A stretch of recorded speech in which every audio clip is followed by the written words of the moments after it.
Para namamalimos yata. Ibaba mo nga ito, ibigay mo sa kanya.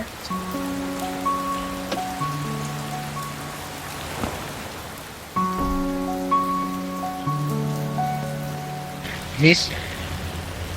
Excuse me, miss. Pinabibigay ng boss ko. Salamat po. Okay na ba kayo? Oo, okay lang. Salamat po. Sige.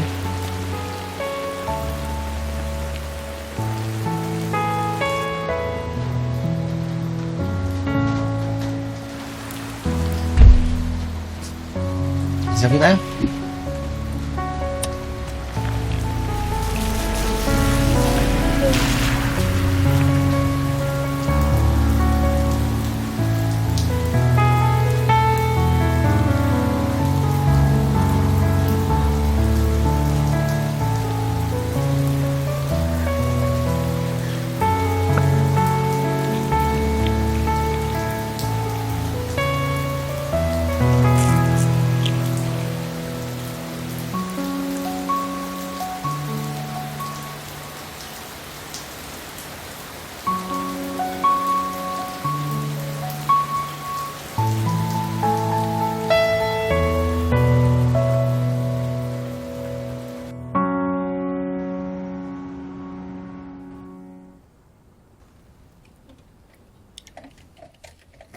Ang sarap, Athena. Talaga ba? Mas masarap sa luto ni Ate Ina?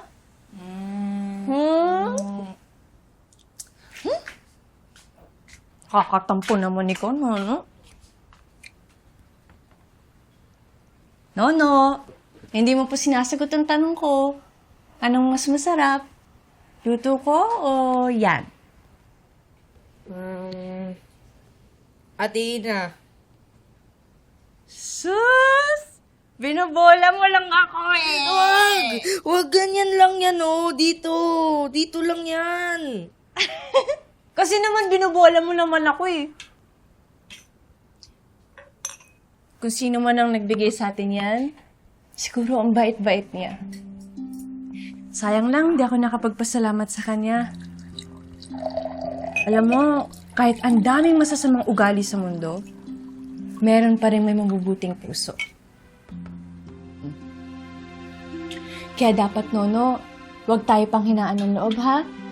Lalaban tayo! Laban, Athena. Punta tayo piano school, ha? Gusto mag-piano, Nono, eh. Nono, magiging honest si Ate Ina sa'yo, ha? Sa totoo lang kasi, wala pa tayong budget para sa piano school mo. Pero, Nono, promise ni Ate Ina, pag nakahanap ako ng work, babalik ka sa piano school mo. Okay? Promise yun? Okay, Athena. Huwag na mag-piano, Nono. Basta safe, Athena, palagi.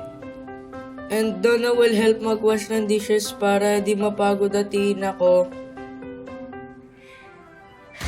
Ang bait talaga ng Nono ko. Kaya nanap ko yan. Ate, ganyan lang, oh. Ganyan. Huwag igulo. Cute ka pa rin naman eh. Hindi, ganyan lang, oh. Ayan. Hindi! Hindi, ganyan, oh. Ganyan. Dito, ganyan. Dito lang yan, dito. I love you. I love you, Athena.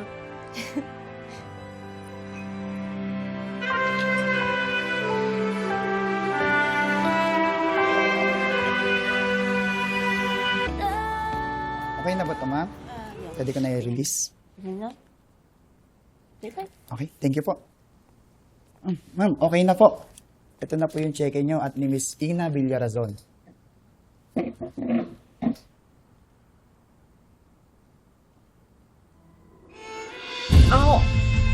Thank you. Thank you so much. Mabuti at napapayag niyo si Miss Ina na ipagkatiwala sa inyo ang pag-claim ng insurance money niya.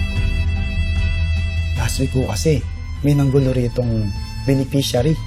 Dahil yung kahati niyang beneficiary, gustong soloin yung insurance money nila.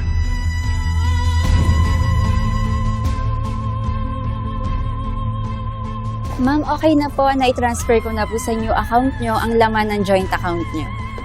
Okay, thank you. Paki-close na rin yung joint account. Sige po, ma'am. I-process ko na po. Excuse me lang po. Yes, thank you. Pero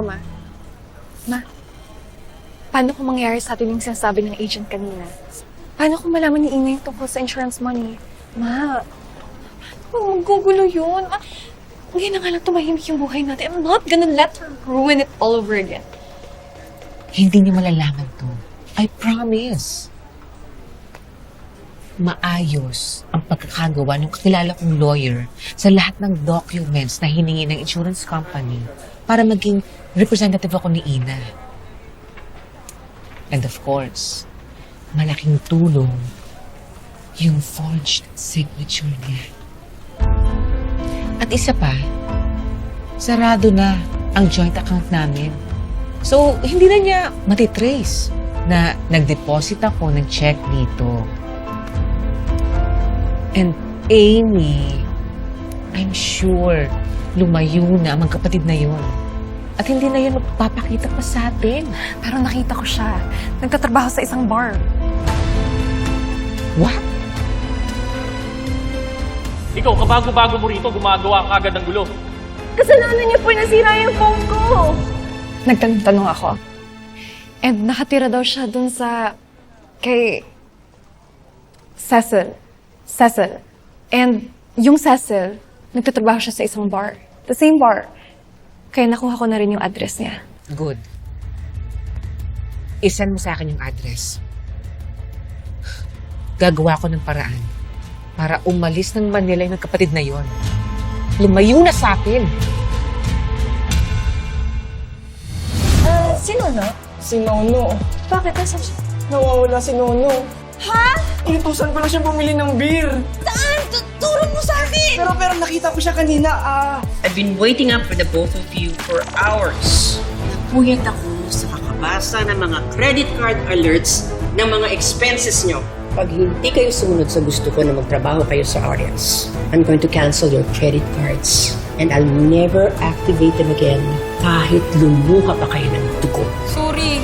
Kung saan na ako naganap, di ko talaga makita si Nono. Paano kung nakidnap na talaga si Nono tapos dinala siya sa malayong lugar?